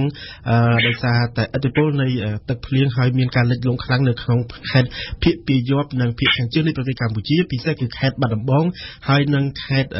ពោធិ៍សាត់នឹងអាដាមតើមូលហេតុក្រៅពីចំនួនទឹកភ្លៀងដោយសារតែអាកាសធាតុធ្លាក់តាំងពីថ្ងៃទី7រហូតដល់ថ្ងៃទី9ហ្នឹងតើទឹកចំនួនហ្នឹងមកធ្លាក់មកពីប្រទេសថៃដែរទេពីព្រោះថាបើតាមឃើញមានព័ត៌មានខ្លះថាទឹកហ្នឹងគេបានហូរមកពីប្រទេសថៃហើយមានមានការលិចលង់ទៅដល់ច្រកព្រំដែនថៃកម្ពុជាផងអាដាមបាទទឹកមកពីតាមអូរព្រំដែនសម្រាប់ខេត្តបាត់ដំបងយើងឃើញតាមអូរព្រំដែនហ្នឹងដូចជាមានច្រកឡែនអីក៏ឡើងខ្ពស់ដែរនៅថ្ងៃនេះហើយទឹកនេះឯងនឹងហូរធ្លាក់ចូលមកក្នុងស្ទឹងមង្គលបុរីបាទអញ្ចឹងហើយបានជាខ្ញុំនិយាយថាមង្គលបុរីស្ទឹងមង្គលបុរីអាចនៅពេលវេលាត្រូវការពេលវេលាយូរជាងគេព្រោះក្រៅពីមួយផ្នែកទឹកដែលហូរមកតាមអូរព្រំដែនកម្ពុជាថៃផ្ទៃរងទឹកភ្លៀងខ្លួនឯងដែលនៅក្នុងប្រទេសកម្ពុជាគ្រាន់តែខ្ញុំបញ្ជាក់អំបញ្ញមិញគ្រាន់តែស្រុកមង្គលបុរីក្នុងរយៈពេល24 ម៉ោងម្សិលមិញនេះគឺ230 មីលីម៉ែត្រនេះគឺជាបរិមាណទឹកភ្លៀងដ៏ច្រើនដែលយើងកម្រជួបប្រទេសណាសឹងតែ100 ឆ្នាំក៏ពិបាកនឹងជួបប្រទេសដែរ24 ម៉ោង230 មីលីម៉ែត្រនេះគឺច្រើនមែនទែនបាទហើយមួយទៀតដែរគឺនៅប្រទេសមានជ័យតាមច្រក2ទៀតមួយគឺច្រកអូលហុងនៅក្នុងក្រុងប៉ោយប៉ែតប៉ុន្តែបន្តិចបន្តួចទេការចូលមកគឺចូលមកក្នុងអាងទឹកអូខៃដនដូច្នេះមិនមានបញ្ហាទេប៉ុន្តែមួយផ្នែកគឺចូលទៅតាមច្រកអូពីជាន់បាទរបស់ស្រុកអូជ្រៅប៉ុន្តែនេះគឺរំលងមក3-4 ថ្ងៃហើយអាជ្ញាធរខេត្តក៏លោកបានរៀបចំជលិប្រជាជនទៅកាន់ទីទួលសុវត្ថិភាពអស់ហើយបាទប៉ុន្តែអ្វីដែលយើងមានការព្រួយបារម្ភដូចខ្ញុំបាននិយាយអញ្ចឹងគឺស្ទឹងមង្គលបុរីដែល អាចត្រូវការពេលវេលា4ទៅ5ថ្ងៃទៀតបាទมันអាចស្រកចុះទៅវិញឯណាបាទបាទត្រូវការពេលវេលាបើសិនជាមិនមានធ្លាក់បន្ថែមទេស្ទើរពលបរិយក៏ត្រូវការយ៉ាងតូចណាស់ក៏4ទៅ5ថ្ងៃទៀតដែរបាទអាដាមក៏ប៉ុន្តែនៅថ្ងៃនេះក្រសួងធនធានទឹកនិងអតុនិយមបានចេញសេចក្តីប្រកាសព័ត៌មានមួយថាកម្ពុជានឹងបន្តធ្លាក់ភ្លៀងអាចារ្យថ្ងៃទៅមុខទៀតក្នុងកម្រិតពីមធ្យមទៅច្រើនជាពិសេសនៅខេត្តភាគពាយ័ព្យនិងភាគខាងជើងនៃប្រទេសកម្ពុជាស្ថិតនៅក្នុងភូមិសាស្ត្រជួរភ្នំដងរែកនិងជួរភ្នំក្រវាញជាដើមនឹងក្រៅពីនេះថាក៏នឹងមានព្យុះទី15មួយទៀតចេញពីសមុទ្រចិនខាងត្បូងដោយឆ្លងកាត់ភាគកណ្ដាលនៃប្រទេសវៀតណាមហើយនឹងមានឥទ្ធិពលមកកាន់ប្រទេសកម្ពុជានៅត្រឹមថ្ងៃស្អែកនេះបាទដូច្នេះតើស្ថានភាពនេះនឹងធ្វើឲ្យស្ថានភាពទឹកជំនន់នៅក្នុងប្រទេសកម្ពុជានឹងជាពិសេសនៅក្នុងខេត្តបាត់ដំបងនិងខេត្តពោធិ៍សាត់ហើយនិងខេត្តបន្ទាយមានជ័យនឹងកាន់តែធ្ងន់ធ្ងរហើយឬក៏យ៉ាងណាអាដាមបាទចំពោះបញ្ហានេះជាកាត់គឺនៅថ្ងៃស្អែកអាចនឹងមានព្យុះនឹងកើតឡើងហើយធ្វើដំណើរទៅភាគកណ្ដាលប្រទេសវៀតណាមនិងបន្តទៅប្រទេសឡាវអាចទៅក្នុងតំបន់ប៉ាសេគឺខាងលើព្រំដែនកម្ពុជាឡាវហ្នឹងខាងលើព្រំដែនរបស់យើងមួយផ្នែកអ្វីដែលជាឥទ្ធិពលរបស់ព្យុះនេះទី1គឺតំបន់មាត់សមុទ្រនឹងធ្វើឲ្យមានរលកពពុះមានភ្លៀងជាអាកាសអាប់អួរនៅតាមតំបន់ឆ្នេរហើយចំណុចទី2ដែលធ្វើឲ្យការប៉ះពាល់គឺតំបន់ខ្ពង់រាបភាគឦសានជាពិសេសគឺនៅក្នុងខេត្តរតនគិរីអាចនឹងប៉ះពាល់ទាំងខ្យល់ហើយក៏ដូចជាអាចមានភ្លៀងធ្លាក់នៅតំបន់នោះដោយសារតែដូចខ្ញុំបានជម្រាបជូនអំបញ្ញមិញព្យុះនេះនៅដើរទៅស៊ីឆ្លងពីឆ្នេរវៀតណាមមកហើយសម្ដៅទៅប្រទេសឡាវនៅក្នុងតំបន់ប៉ាសេដូច្នេះអាចប៉ះពាល់មួយផ្នែកប៉ុន្តែអ្វីដែលធ្វើឲ្យមានភ្លៀងធ្លាក់បន្ទាប់គឺច្រើននៅពេលដែលព្យុះនេះថយឥទ្ធិពលទៅវិញបាទថយឥទ្ធិពលទៅអាចព្យុះភ្លៀងនេះគឺនឹងចាប់ផ្ដើមធ្លាក់ទាំងនៅតំបន់ជួរភ្នំក្រវាញក៏ដូចជាជួរភ្នំដងរែកប៉ុន្តែយើងក៏សង្ឃឹមដែរថាមុននឹងព្យុះនេះរលាយបានថាចាប់ពីថ្ងៃស្អែក11 12ឬគឺ13នៅពេលដែលព្យុះនេះកំពុងមានឥទ្ធិពលវាមិនសូវមានភ្លៀងធ្លាក់ទេលើកលែងតែតំបន់មាត់សមុទ្រនិងតំបន់ខ្ពង់រាបភាគឦសានអញ្ចឹងទេតំបន់ដល់ព្យុះនេះថយឥទ្ធិពលវាឆ្លងកាត់ដីគោកថយឥទ្ធិពលទៅភ្លៀងចាប់ផ្ដើមធ្លាក់ឡើងវិញដូច្នេះយើងមានពេលប្រមាណ2ឬ3ថ្ងៃដើម្បីដោះទឹកដែលកំពុងតែមានស្រាប់នេះហើយយើងឯកឧត្តមរដ្ឋលោកបានចាត់វិជាឲ្យមានការរំដោះទឹកនេះចេញពីគ្រប់កន្លែងបានន័យថាទឹកចាស់នេះយើងត្រូវតែរំដោះឲ្យបានលឿនមុនពេលដែលយើងទទួលរបាយទឹកភ្លៀងថ្មីទៀតបាទអាដាមចរាចរណ៍ចុះស្ថានភាពទឹកជំនន់នៅក្នុងប្រទេសកម្ពុជានៅពេលនេះគិតត្រឹមថ្ងៃនេះគឺថាបង្កបញ្ហាធ្ងន់ធ្ងរខ្លាំងតែនៅខេត្តភាគពាយ័ព្យនៃប្រទេសកម្ពុជាគឺខេត្តបាត់ដំបងនិងខេត្តពោធិ៍សាត់ទេគិតត្រឹមពេលនេះអាដាមបាទត្រឹមតែហើយបាទអាដាមចរាចរណ៍ចុះគ្រោះមហន្តរាយធម្មជាតិពិតជាមិនមាននរណាដឹងជាមុនហើយក៏មិនអាចប៉ាន់ស្មានអំពីឥទ្ធិពលរបស់វាបាននោះដែរក៏ប៉ុន្តែប្រឈមនឹងស្ថានភាពនៅចំពោះមុខនេះថាតើក្រសួងបានដាក់ចេញនៅវិធានការបង្ការនិងការពារអ្វីខ្លះទៅអាដាមបញ្ហាសំខាន់ទី1គឺក្រសួងតែងតែធ្វើការតាមដានជាប់ជាប្រចាំទៅលើស្ថានភាពអាកាសធាតុហើយជូនដំណឹងដល់ក្រសួងស្ថាប័នពាក់ព័ន្ធក៏ដូចជាបងប្អូនប្រជាពលរដ្ឋឲ្យបានជ្រាបជាមុនដើម្បីមានការត្រៀមលក្ខណៈបានល្អប្រសើរមុនពេលដែលបាតុភូតមកដល់នេះគឺជាបញ្ហាសំខាន់ទន្ទឹមនឹងនេះក្រសួងក៏បានចាត់វិធានការផ្សេងត្រៀមការពារឥឡូវយើង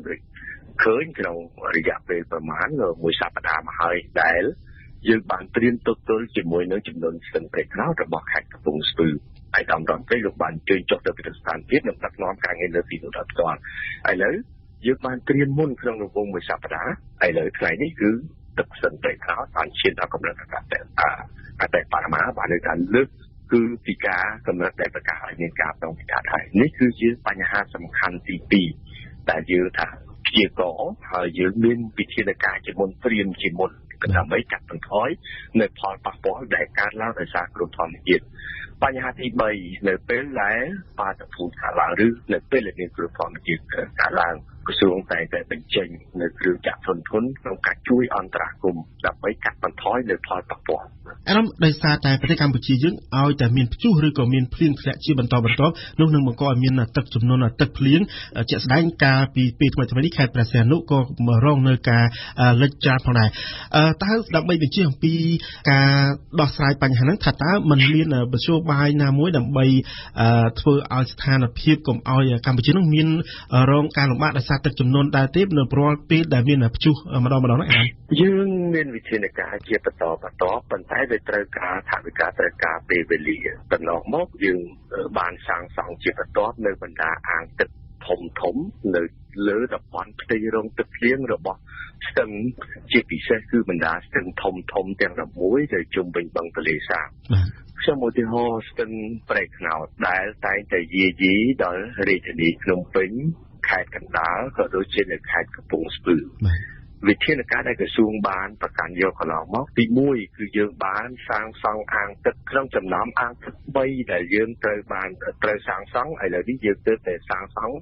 អាងទឹកបានមួយទេគឺអាងទឹកបសាលដែលស្ថិតនៅក្នុងស្រុកអរ៉ាល់របស់ខេត្តកំពង់ស្ពឺយើងត្រូវសាងសង់អាងទឹក2ទៀតគឺអាងទឹកស្វាហាប់និងអាងទឹកភ្លៀងឥឡូវអាងទឹកស្វាហាប់យើងកំពុងតែធ្វើការសិក្សាដល់ដំណាក់កាលលំអិតជាមួយនឹងភាគីឥណ្ឌាអញ្ចឹងបើសិនជាយើងទី1បើយើងសាងសង់អាងទឹកបានអាងទឹកនេះគឺជាជួយកាត់បន្ថយចំនួនមានន័យថានៅពេលដែលមានភ្លៀងធ្លាក់កំហុកខ្លាំងគឺអាងទឹកនេះឯងជួយស្រូបយកទឹកភ្លៀងដែលបានធ្លាក់បញ្ចូលទៅក្នុងអាងទឹកកុំឲ្យវាធ្លាក់មកផ្នែកខាងក្រោមទាំងអស់អញ្ចឹងគឺយើងប្រមូលបញ្ចូលអាងដើម្បីកាត់បន្ថយចំនួនមួយទៀតនៅពេលរដូវប្រាំងពេលដែលយើងមានការខ្វះខាតយើងនឹងរំដោះឲ្យយើងនៅបញ្ចេញទឹកយកទៅមកប្រើប្រាស់នេះជាវិធានការទី1វិធានការទី2ប្រព័ន្ធស្ទឹងរបស់យើងឥឡូវយើងចាប់ពីកំពង់ទួលចុះទៅក្រោមស្ទឹងព្រែកខ្នោតរបស់យើងរួមរយៈគោកតូចហើយក្រសួងក៏មានវិធានការនឹងស្ដារស្ទឹងនេះឡើងវិញដើម្បីធ្វើយ៉ាងណាឲ្យមានសមត្ថភាពដោះទឹកឲ្យបានលឿនហើយបង្កើនសមត្ថភាពទឹកដែលត្រូវដោះនោះឲ្យបានធំជាងមុនស្ទឹងព្រែកខ្នោតធំគឺរហូតដល់ប្រមាណ1300ទៅ1400ម៉ែត្រគីបនៅក្នុង1វិនាទីប្រសិនបើចំនួនពេញបន្ទុកប៉ុន្តែសមត្ថភាពដោះទឹករបស់ស្ទឹងឥឡូវដោយសារតែភាពគោករាក់គឺយើងដោះបានតិចនឹងយើងត្រូវតែស្ដារទូស្ទឹងនឹងឡើងវិញហើយវិធានការមួយទៀតដែលក្រសួងបានប្រកាសយកគឺការបង្វែរទឹកចេញឧទាហរណ៍ស្ទឹងព្រែកខ្នោតយើងទាញតាមប្រឡាយ78ដែលយើងបានសាងសង់រួចហើយពីបេតុងដែលមានសមត្ថភាពដោះទឹកប្រមាណតែជា120ម៉ែត្រគីបនៅក្នុង1វិនាទីទាញចេញពីស្ទឹងព្រែកខ្នោតទម្លាក់ទៅទន្លេបាទីដើម្បីកុំឲ្យមានការយាយីខ្លាំងដល់រាជធានីភ្នំពេញក៏ដូចជានៅក្នុងខេត្តកណ្ដាលនេះគឺជាវិធានការសំខាន់ដែលក្រសួងបាននៅកំពុងតែអនុវត្តក្នុងពេលបច្ចុប្បន្នប៉ុន្តែដូចខ្ញុំបានជម្រាបជូនពីដើមយើងត្រូវការពេលវេលាយើងត្រូវការថវិកាដើម្បីនឹងអភិវឌ្ឍជាបន្តទៀតបាទអរគុណចាងជាជើអាដាមដោយសារយើងអស់ពេលហើយខ្ញុំសូមជម្រាបលោកអ្នកស្ដាប់ឡើងវិញថាអាដាមច័ន្ទយុធាគឺជារដ្ឋលេខាធិការនិងជាអ្នកនាំពាក្យក្រសួងធនធានទឹកនិងអូតូនិយមខ្ញុំសូមអរគុណនិងសូមគោរពលាអាដាមបាទសូមអរគុណសូមជម្រាបលាព្រឹត្តិការណ៍អន្តរជាតិប្រចាំថ្ងៃនៅក្នុងនីតិព្រឹត្តិការណ៍អន្តរជាតិប្រចាំថ្ងៃរបស់វិទ្យុបារាំងអន្តរជាតិ AFE នៅថ្ងៃនេះយើងមានបទអន្តរាគមន៍ពីគុជគុនធីរ៉ាដោយពិភាក្សាគ្នាទាក់ទងទៅនឹងដំណើរវិវត្តនៃចំនួននៅតំបន់ការ៉ាបាក់ដែលប្រទេសអាហ្សាបៃឡង់ហើយនិងអាម៉ានីនៅពេលនេះគឺព្រមព្រៀងទៅលើបទឈប់បាញ់មួយចាសជម្រាបសួរគុនធីរ៉ាសួស្តីភារីគុនធីរ៉ាតើបទឈប់បាញ់រវាងអាហ្សាបៃឡង់ហើយនិងអាម៉ានីដែលទើបតែចូលជាធរមាននៅប៉ុន្មានម៉ោងមុននេះបានចែងពីអ្វីខ្លះទៅភារីដំបូងគួរបញ្ជាក់ថាទម្រាំទទួលបានកិច្ចព្រមព្រៀងរបបឈប់បាញ់មួយរវាងអាហ្សាបៃឡង់និងអាមីនីការចរចារវាងរដ្ឋមន្ត្រីការបរទេសនៃប្រទេសទាំងពីរដែលរៀបចំក្នុងទីក្រុងមូស្គូប្រទេសរុស្ស៊ីដោយមានរដ្ឋមន្ត្រីការបរទេសរុស្ស៊ីលោកសេហ្គីឡារ៉ូធ្វើជាអាជ្ញាកណ្ដាលបានចាប់ផ្ដើមនៅរុស្ស៊ីថ្ងៃសុក្រទី9ដុល្លារនិងប្រើពេលអស់ជាង10ម៉ោងគឺទើបនៅយប់ថ្ងៃសុក្រទី9ឆ្លងចូលព្រឹកថ្ងៃសៅរ៍ទី10ដុល្លារទើបភាគីចំនួនយល់ព្រមលើបទឈប់បាញ់មួយដែលបានប្រកាសដោយរដ្ឋមន្ត្រីការបរទេសរុស្ស៊ីលោកសេហ្គីឡារ៉ូវលោកឡាវរ៉ូវមិនបានបិទអ្វីច្រើនលើបទឈប់បាញ់នោះទេគ្រាន់តែបញ្ជាក់ថាបទឈប់បាញ់នោះមានគោលដៅមនុស្សធម៌តាមលោកឡាវរ៉ូវ បទជប់បាញ់នឹងអនុញ្ញាតឲ្យមានការដោះដូរអ្នកទោសសង្គ្រាមការដោះដូរមនុស្សផ្សេងទៀតដែលភាគីនីមួយៗបានចាប់និងការប្រគល់សពទាហានឬជនស៊ីវិលឲ្យគ្នាទៅវិញទៅមកក្រៅពីនេះនឹងបើតាមប្រមុខការទូតរុស្ស៊ីដដែលភាគីចម្ពោះទាំងពីរអាហ្សេបៃហ្សង់និងអាមេនីក៏បានសន្យាបើកកិច្ចចរចានាពេលខាងមុខដើម្បីស្វែងរកកិច្ចព្រមព្រៀងបិទបញ្ចប់ជម្លោះនៅតំបន់ការ៉ាបាក់ដោយសន្តិវិធីយ៉ាងណាក៏ដោយភារីប្រមុខការទូតរុស្ស៊ីលោកឡាវរ៉ូវបានប្រាប់បញ្ជាក់បន្ថែមថាខ្លឹមសារនៃបទជប់បាញ់រវាងអាហ្សេបៃហ្សង់និងអាមេនីនឹងត្រូវលាតត្រដាងនាពេលខាងមុខគួររំលឹកថាតាំងពីការផ្ទុះអាវុធជាថ្មីក្នុងថ្ងៃទី27កញ្ញារវាងកម្លាំងទ័ពអាហ្សេបៃហ្សង់និងកម្លាំងអ្នកទាមទារផ្ដាច់ទឹកដីនិយមក្នុងតំបន់ការ៉ាបាក់ដែលគាំទ្រដោយកម្លាំងទ័ពអាមេនីមកនេះជាលើកទី1ដែលភាគីជំនួសទាំងពីរបានឯកភាពគ្នាលើបទជប់បាញ់មួយដោយមានរុស្ស៊ីធ្វើជាអន្តរការីភារីតើបទឈប់បាញ់មួយនេះអាចជាពន្លឺឬមួយក៏ថាជាផ្លូវមួយនាំឆ្ពោះទៅបិទបញ្ចប់ជម្លោះដ៏រ៉ាំរ៉ៃរវាងអាហ្សេបៃហ្សង់និងអាមេនីតាក់ទងទៅនឹងតំបន់ការ៉ាបាក់បានដែរឬទេគុនធីរ៉ានេះហើយជាអ្វីដែលគ្រប់គ្នាសង្ឃឹមភារីទោះបីជាផ្លូវដែលឈានទៅបិទបញ្ចប់ជម្លោះនៅវែងឆ្ងាយនិងនៅលំបាកខ្លាំងក៏ដោយក៏យ៉ាងហោចណាស់កិច្ចព្រមព្រៀងជប់បាញ់មួយនេះបានអនុញ្ញាតឲ្យស្ថានភាពធូរស្រាលបន្តិចពិសេសបញ្ជាការស្លាប់ជនស៊ីវិលចូលកុំភ្លេចថាជម្លោះនៅតំបន់ការ៉ាបាក់រវាងអាហ្សេបៃហ្សង់និងអាមេនីនិយាយជារួមនឹងរវាងអាហ្សេបៃហ្សង់និងពួកអ្នកទាមទារផ្ដាច់ទឹកដីនិយមនៅការ៉ាបាក់និយាយដោយឡែកមិនមែនទើបកើតមានថ្ងៃនេះឬមួយក៏ថ្ងៃម្សិលមិញឯណាគឺជាចំនួនមួយដែលបានកើតមានតាំងពីទសវត្សរ៍90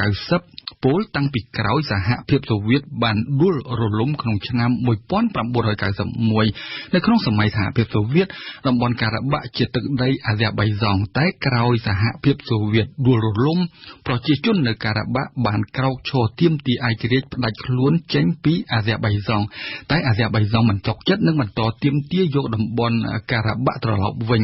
ក្នុងឆ្នាំ1992សង្គ្រាមធំមួយបានផ្ទុះឡើងរវាងពួកអ្នកទាមទារផ្ដាច់ទឹកដីនិយមនៅតំបន់ការ៉ាបាក់ដែលគាំទ្រដោយអាមេនីនិងកម្លាំងទ័ពអាហ្សេបៃហ្សង់ដែលបានផ្ដាច់ជីវិតមនុស្សជិត 30,000 នាក់គេត្រូវរងចាំអន្តរាគមន៍របស់ប្រទេសរុស្ស៊ីទើបមានការចុះហត្ថលេខាលើបទឈប់បាញ់មួយក្នុងឆ្នាំ1994បន្ទាប់មកក្នុងឆ្នាំ2010អង្គការដើម្បីសន្តិសុខនិងកិច្ចសហប្រតិបត្តិការអឺរ៉ុបបានបង្កើតចេញនៅយន្តការមួយឈ្មោះ Group Minsk ដើម្បីជួយដោះស្រាយ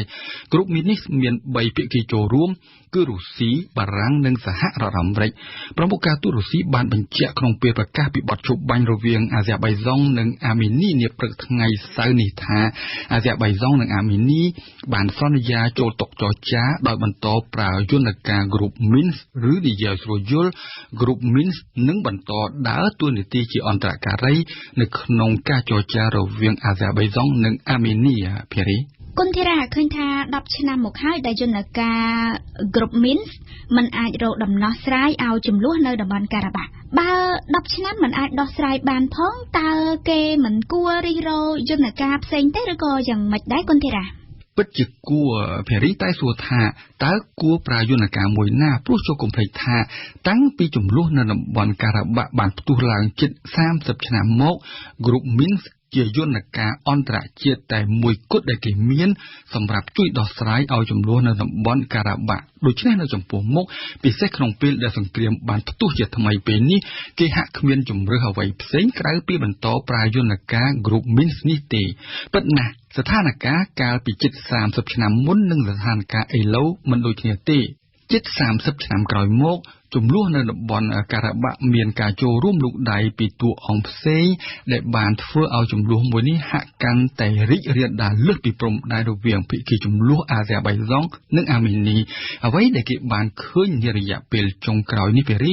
គឺអន្តរាគមន៍ជាចំហរបស់ប្រទេសទូគីគាំទ្រអាហ្សេបៃហ្សង់លើគ្រប់ផ្នែកទាំងអស់រួមទាំងផ្លូវយោធាផងការលូកដៃកប់ជ្រៅរបស់ទូគីបានធ្វើឲ្យអាហ្សេបៃហ្សង់បានចិត្តនិងបង្កើនការវាយប្រហារកាន់តែខ្លាំងដោយមិនញញើតអ្នកណាទាំងអស់ តែគេក៏ត្រូវហ៊ានទទួលស្គាល់ដែរថារុស្ស៊ីដែលជាអតីតចៅហ្វាយរបស់អាស៊ែបៃសុងផងនិងអាមេនីផងនៅបន្តមានទឹកមាត់ប្រៃដែលអាចរងាប់ភាពតានតឹងរវាងភាគីជំនួសទាំងពីរជាក់ស្ដែងគឺការកោះហៅភាគីទាំងពីរឲ្យទៅនិយាយគ្នាក្នុងទីក្រុងមូស្គូរហូតសម្រេចបានកិច្ចព្រមព្រៀងបទជប់បាញ់មួយនៅពេលនេះគួរបញ្ជាក់ថារុស្ស៊ីក៏ធ្លាប់បានចូលខ្លួនអន្តរាគមន៍បិទបញ្ចប់សង្គ្រាមដែលគេហៅសង្គ្រាម4ថ្ងៃរវាងភាគីជំនួសទាំងពីរកាលពីឆ្នាំ2016សំណួរដែលចោទគឺថាតើរុស្ស៊ីអាចធ្វើអ្វីឲ្យលើសពីនេះទៀតដើម្បីឈានទៅបិទបញ្ចប់ចំនួនមួយនេះជាស្ថាពរក្រុមអ្នកវិភាគហាក់បានឯកភាពគ្នាថាចំនួននៅតំបន់ការ៉ាបាក់បានឈានដល់ផ្លូវបំបែកមួយដែលគេមិនអាចបន្តប្រើយន្តការគ្រុបមីនដែលមានតែ3ភាគីទៀតឡើយមានន័យថាគេត្រូវស្វែងរកយន្តការថ្មីដើម្បីតម្រូវនឹងភូមិសាស្ត្រនយោបាយថ្មីនៅពេលនេះភាគីចំនួនអាស៊ែបៃសុងនិងអាមេនីបានអះអាងដូចគ្នាពីការចង់ដោះស្រាយចំនួនដោយសន្តិវិធីតែប្រធានាធិបតីអាស៊ែបៃសុងលោកអ៊ីហាមអាលីវបានប្រមានថាទោះជាយ៉ាងណាក៏ដោយអាស៊ែបៃសុងនឹងត្រូវយកតំបន់ការ៉ាបាក់ត្រឡប់វិញឲ្យខានតែបានតាមរយៈសម្ដីរបស់លោកអាលីវនាំឲ្យគេយល់បានភ្លាមថាចំនួនមួយនេះហាក់មិនបានត្រៀមខ្លួនដើម្បីបិទបញ្ចប់ទេនៅជិត30ឆ្នាំក្រោយមកភារីសូមអរគុណគុជគុណធីរ៉ាសម្រាប់បទអន្តរាគមន៍ក្នុងនីតិព្រឹត្តិការណ៍អន្តរជាតិប្រចាំថ្ងៃនៅថ្ងៃនេះ RFI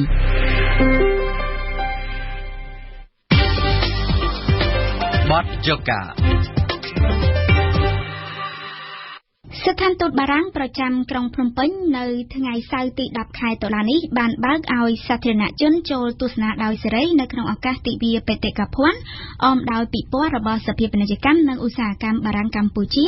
ព្រមទាំងការដាក់តាំងស្នាដៃសិល្បៈរបស់សិល្បករនានា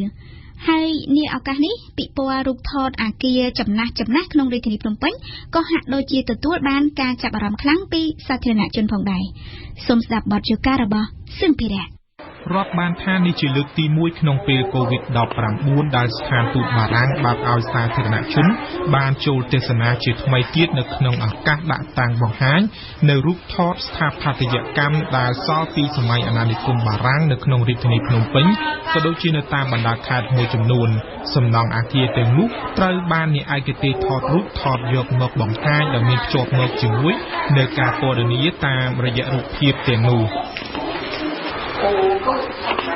មានទាំងក្មេងទាំងចាស់យុវជនបរទេសនិងខ្មែរបានចូលទស្សនាការដាក់តាំងបង្ហាញនេះដែលធ្វើឡើងនាព្រឹកថ្ងៃទី10ខែតុលាយុវជនម្នាក់កំពុងដើរទស្សនាការដាក់តាំងបង្ហាញនេះគាត់មានកាន់សៀវភៅមួយក្បាលកត់ត្រាបណ្ដាលហើយថតរូបបណ្ដាលនៅតាមទីតាំងរូបទាំងនោះលោកឈ្មោះអ៊ុំរតនវិសាលជានិស្សិតនៃសាកលវិទ្យាល័យភូមិន្ទវិចិត្រសិល្បៈដោយសាធារណជនផ្សេងទៀតដែរថ្ងៃនេះលោកមានការចាប់អារម្មណ៍នឹងការដាក់តាំងបង្ហាញស្នាដៃស្ថាបត្យកម្មក្នុងឱកាសទិវាបេតិកភណ្ឌជាទូទៅគឺចាប់អារម្មណ៍ទៅលើការរៀបចំmaster plan ទាំងមូលនៅក្នុងស្ថានទូតបារាំងនេះទាំងការលាយឡំធម្មជាតិជាមួយនឹងអគារទាំងការរៀបចំសម្ភារៈ decor ឯនៅខាងក្នុងគឺមានភាពតាក់ទាញមែនទែនហើយជាអីមួយដែលយើងទាំងអស់គ្នាគួរតែហ៊ានតាមដើម្បីបង្កើតស្ថាបត្យកម្មសម័យថ្មីឲ្យមានតម្លៃដូចស្ថានទូតបារាំងអញ្ចឹងការតាំងពិព័រណ៍នេះវាផ្លែកផ្នែកស្ងាត់ខ្ញុំដែរថ្មីត្បិតតែខ្លះយើងបាននឹងខ្លះមែនប៉ុន្តែតាមរយៈនេះគាត់បានបង្ហាញស៊ីជម្រៅជាមុនតកតងនឹងការអភិរក្សតកតងនឹងការឲ្យយើងស្វែងយល់ពីតម្លៃរបស់អគារបេតិកភណ្ឌចាស់ហេតុអីបានយើងចាំបាច់ត្រូវការវាហេតុអីបានទីក្រុងទំនើបហើយយើងនៅតែត្រូវការស្ថាបត្យកម្មឬមួយក៏អគារអស់ហ្នឹងគឺពេលដែលគាត់បានមកដល់ទីនេះគាត់នឹងមានអារម្មណ៍ថាភ្លឺផ្នែកថាហេតុអីមិនវាចាំបាច់ព្រោះវាផ្ដល់ជាតម្លៃវប្បធម៌មួយសំខាន់ដល់ទីក្រុងឬមួយក៏ប្រទេសមួយដែលកំពុងតែអភិវឌ្ឍបច្ចុប្បន្នវាសំខាន់លោកវិសាលយល់ថាប្រទេសមួយត្រូវតែមានអត្តសញ្ញាណផ្ទាល់ខ្លួនហើយអគារបុរាណទាំងនេះក៏ជាសាក្សីនៃប្រវត្តិសាស្ត្រផងដែរសម្រាប់ខ្ញុំជាអ្នកដែលហ៊ានខាងនឹងផ្ទាល់ខ្ញុំគិតថាទីក្រុងមួយឬមួយក៏ប្រទេសមួយវាគួរតែមានអត្តសញ្ញាណផ្ទាល់ខ្លួនរបស់ប្រទេសទាំង10មិនអាចមានអីដែលដូចគ្នាទាំងអស់បានទេវាត្រូវមានអីដែល ជាដើមកំណើតជាអរិយធម៌ជាវប្បធម៌ឬមួយក៏ជាអត្តសញ្ញាណផ្ទាល់ខ្លួនរបស់គាត់ហើយក្នុងនោះសំណង់វាដើរតួនាទីសំខាន់មែនទែននៅក្នុងការបង្ហាញពីការអភិវឌ្ឍវាផ្សេងៗតាមសម័យកាលមួយៗអញ្ចឹងបានយើងចាំបាច់ត្រូវការទុកវាពីព្រោះវាជាសាក្សីនៃប្រវត្តិសាស្ត្រផងដែរហើយបើសិនជាយើងបោះវាចោលហើយផ្ដើមសង់អគារថ្មីៗទាំងអស់មានន័យថាយើងទៅដល់ណាក៏មានអារម្មណ៍ថាដូចគ្នាដែរទៅប្រទេសណាក៏ដូចគ្នាបាទពី79តាមពុតនៅតាំងពី59ខ្ញុំកំពុងនៅនេះចានៅទៅវិញខ្ញុំចង់ធ្វើមកយុបន្តមិនត្រឹមតែអាចទេសនាការដាក់តាំងបង្ហាញនៅស្នាដៃសិល្បៈតែគេអាចទេសនាឧទ្យានដ៏ធំរបស់ស្ថានទូតបារាំងស្ថានទូតបារាំងដែលត្រូវបានគេស្គាល់ថាជាស្ថានទូតមួយដែលមានផ្ទៃដីធំហើយមានដើមព្រៃព្រឹក្សាធំក្នុងនោះបានធ្វើឲ្យអ្នកទេសនាដែលចូលទៅកាន់ឧទ្យានស្ថានទូតបារាំងតែងកោតសរសើរមិនដាច់ពីមាត់ពីសម្រស់ធម្មជាតិដ៏ស្រស់ត្រកាលនៅទីនោះខ្លះថាគេចូលមកទីនេះមានអារម្មណ៍ថាមិនមែនស្ថិតនៅកណ្ដាលរាជធានីភ្នំពេញទេតែស្ថិតនៅកណ្ដាលព្រៃធំមួយដូចនេះដែរលោកអ៊ុំតុលាដែលមានស្ពាយកាមេរ៉ាសម្រាប់ថតរូបផងនោះបានលើកឡើងថានេះជាលើកទី1របស់លោកដែលបានចូលមកកាន់ទីនេះ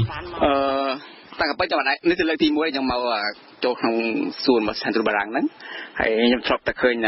វីដេអូ animation ខ្លីៗដែលផ្សព្វផ្សាយអំពីស្ថានទូតបារាំងហើយថ្ងៃនេះខ្ញុំឃើញថានៅហ្នឹងវាពេលចូលមកដល់កន្លែងនេះដូចយើងវាមិនមែននៅក្នុងទីក្រុងវានៅក្នុងព្រៃហើយវានិយាយទៅគឺវា fresh មកនៅក្នុងហ្នឹងពេលខ្ញុំថតដើមឈើហ្នឹងព្រោះនេះស្ដាដើមឈើស្អាតៗហ្នឹងខ្ញុំថតយកដើមឈើហ្នឹងហើយតែគេថតខ្លួនឯងមួយមិត្តភក្តិហ្នឹងទៅអាមែនទេហ្នឹងគឺថាតាំងពីខ្ញុំទៅទិញកាមេរ៉ាហើយក៏យកមករៀនថតយកមករៀនថតហ្នឹងចាប់អារម្មណ៍នៃការដាក់តាំងបង្ហាញរូបថតពីអាគារដែលមានវ័យចំណាស់នៅក្នុងរាជធានីភ្នំពេញនៅកន្លែងហ្នឹងតាំងពីទៅនៅកន្លែងហ្នឹងដោយសាររូបភាពហ្នឹងគឺវាជារូបភាពដ៏កម្រពេលយើងមិនងាយនឹងឃើញរូបភាពអញ្ចឹងណាព្រោះរូបភាពនោះរូបភាពមិនដែលដូចយូរឆ្នាំហើយហើយអាគារដែលចាស់អញ្ចឹងយើងក៏ពេលច្រើនយើងក៏កម្រនឹងបានឃើញហើយនៅពេលយើងអាគារចាស់ហ្នឹងយើងអាចឃើញតាមកន្លែងមួយចំនួនដែលគេរក្សាទុកតែហ្នឹងវាក៏មិនថាពេលយើងមកយើងឃើញដូចនោះខ្ញុំចាប់អារម្មណ៍កន្លែងគេដាក់ផ្សារត្រីកពតហើយវាមើលទៅវាចាប់អារម្មណ៍មើលទៅហាក់ដូចមាននៅរំលឹកពីអតីតកាលរបស់យើងតាំងពីចំពោះការតាំងពួកអាគារចាស់នៅស្រុកយើងវាជាឱកាសមួយដែលឲ្យពួកក្មេងៗជំនាន់ក្រោយគាត់ក្មេងទូចហើយថាពុកម្ដាយគាត់នាំមកដូចនាំមកអញ្ចឹងក៏អាចបញ្យល់คนក្មេងទាំងអស់ទូទៅដល់គាត់មកហ្នឹងក៏វាល្អដែរដើម្បីគាត់បាត់ដឹងពីបែរថាអាគារមុននឹងដូចទៅហៅថាផ្សារថ្មីហ្នឹងមុននឹងខ្លាចជាផ្សារថ្មីនៅពេលបច្ចុប្បន្នហ្នឹងពីមុនវាយ៉ាងម៉េចហើយឋានភាពរបស់ផ្សារថ្មីហ្នឹងវាមិនលោកខៀវសម្បូរអាយុ60ឆ្នាំនៅថ្ងៃនេះក៏បានចូលទស្សនាឧទ្យានស្ថានទូតបារាំងនៅក្នុងឱកាសទិវាបេតិកភណ្ឌលោកប្រាប់ថានេះជាលើកទី1របស់លោកដែលបានចូលមកដល់ក្នុងឧទ្យាននេះចាប់តាំងពីក្រោយសម័យប៉ុលពតមកបាទព្រោះអីចេះយើងទី1សារៈសំខាន់ខ្លាំងបំផុតសម្រាប់ស្រុកយើងហ្នឹងជាសក្ខីភាពការចងចាំមួយបានន័យថាម៉េចបានខ្ញុំហ៊ាននិយាយអញ្ចឹងព្រោះអីជាដូច្នេះប្រទេសយើងមានការត្រួតដោយសារត្រួតត្រាដោយសារបារាំងនោះវា100ឆ្នាំហើយដូច្នេះអាគារហ្នឹងហើយជាសាក្សីមួយពន្យល់យើងកូនខ្មែរនៃជំនាន់ក្រោយឲ្យដឹងថាពី100ឆ្នាំមុនអ្នកណាអ្នកត្រួតយើងដូច្នេះជាសាក្សីនៅសល់ណាដូច្នេះខ្ញុំសោកស្ដាយព្រោះអីខ្ញុំឃើញមានច្រើនដែលគឺថាវាគេវាយបំបត្តិចោលមិនមែនវាយបំបត្តិចោលនៅពាក្យហ្នឹងដូចថាវានេះតែថាគេអភិវឌ្ឍទៅគេត្រូវការតែរំលំចោលហើយណាដូច្នេះនៅសល់អាគារថ្ងៃខ្ញុំមើលទៅវាសល់តែតិចតួចនៅក្រុងភ្នំពេញក្តីនៅកពតក្តី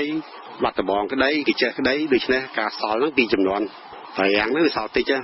ដូច្នេះដែលការតាំងឡើងវិញហ្នឹងដូចជារំលឹកអនុស្សាវរីយ៍មួយអញ្ចឹងឲ្យយើងឃើញឲ្យយើងចងចាំលោកខៀវសម្បូរបន្ថែមថារចនាបថកាលពីជាង100ឆ្នាំមុននៃអាគារទាំងនោះគឺជារបស់បារាំងខ្ញុំថាប្រយោជន៍មានសំខាន់ត្រង់ថាយើងអាចចំណាប់អារម្មណ៍ថាយើងនិយាយថា still ថាការរចនាបថរបស់គេ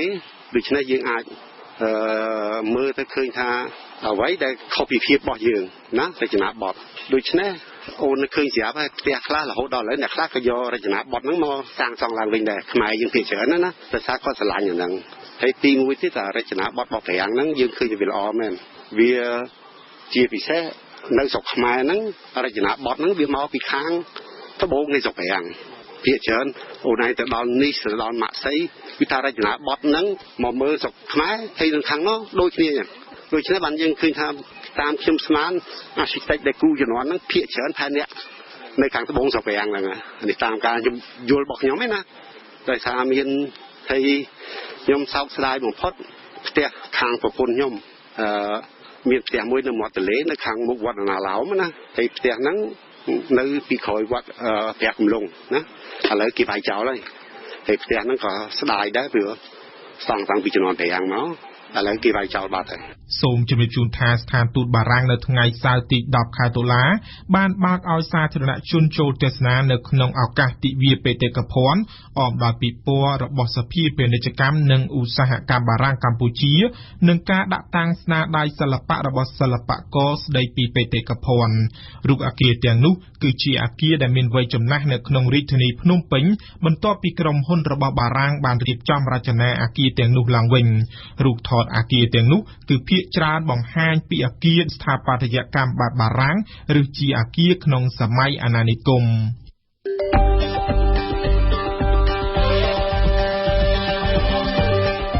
ព័ត៌មានកម្ពុជាព័ត៌មានតំបន់និងអន្តរជាតិបទវិភាគបទសម្ភាសន៍និងបទយោការភូមិសាស្ត្រនយោបាយសុខភាពនិងអនាម័យរៀនភាសាបារាំងប្រវត្តិសាស្ត្រនិងអក្សរសិល្ប៍ខ្មែរមាននៅតែវិទ្យុបារាំងអន្តរជាតិ RFI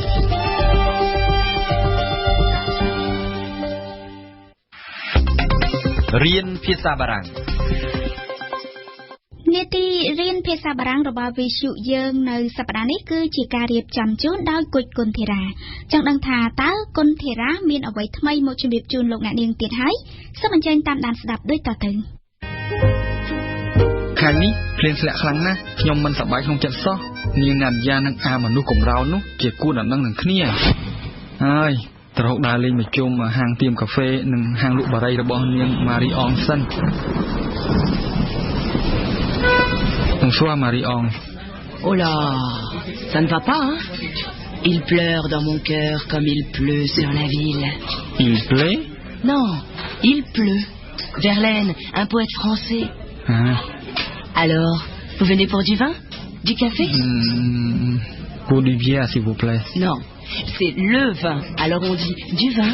Mais c'est la bière, alors on dit de la bière. Oui, d'accord.Ça vient tout de suite, mon petit, avec des cacahuètes. Ah, chẳng. Ông khai mà tự cả thằng lang với nhá. Tí muối,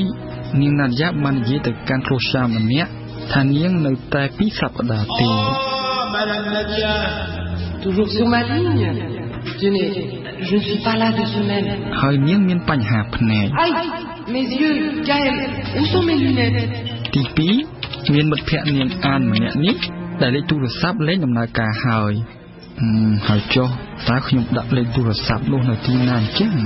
តើខ្ញុំកត់វានៅលើអីអញ្ចឹង Et voilà santé នៅទីនេះតើ Merci Pardon le numéro de téléphone ne va pas Voyons 01 43 20 04 85 C'est à Paris Paris, c'est 01, mais Lyon, c'est 04, Strasbourg, c'est 03. D'accord. ដូច្នេះមិនមែននៅទីក្រុងប៉ារីសទេហើយដរាបណាដែលខ្ញុំមិនដឹងថានាងអាននោះស្នាក់នៅទីក្រុងមួយណានោះខ្ញុំមិនអាចទូរស័ព្ទរកនាងបានឡើយទី3ខ្ញុំហាក់ដូចជាមានដំណើរផ្សងព្រេងមួយជាមួយនាងណាត់យ៉ាប៉ុន្តែនាងណាត់យ៉ានិងលោកចុងព្យាជាគូដណ្ដឹងនឹងគ្នាលោកអេជៀនមើលទៅហាក់ដូចជាមិនចូលចិត្តលោកចុងព្យាប៉ុន្មានទេហើយខ្ញុំក៏មិនចូលចិត្តគាត់ដែរលោកអ្នកស្ដាប់វិទ្យុបារាំងអន្តរជាតិ RFI ការផ្សាយកម្មវិធីព័ត៌មានរយៈពេល1ម៉ោងរបស់វិទ្យុយើងនៅរាត្រីនេះបានឈានមកដល់ទីបញ្ចប់ហើយយើងខ្ញុំទាំងអស់គ្នាសូមថ្លែងអរគុណចំពោះភក្ដីភាពនៃការតាមដានស្ដាប់របស់លោកស្រីនាងកញ្ញាអរគុណផងដែរដល់តារារដ្ឋដែលបានជួយសម្របសម្រួលផ្នែកបច្ចេកទេសនៅគណៈពេលនេះនាងខ្ញុំសួងសុខភារីរួមនឹងសហការីសម្រាប់ការផ្សាយជាខណ្ឌភាសារបស់វិទ្យុបារាំងអន្តរជាតិ RFI នៅរាត្រីនេះសូមគោរពលា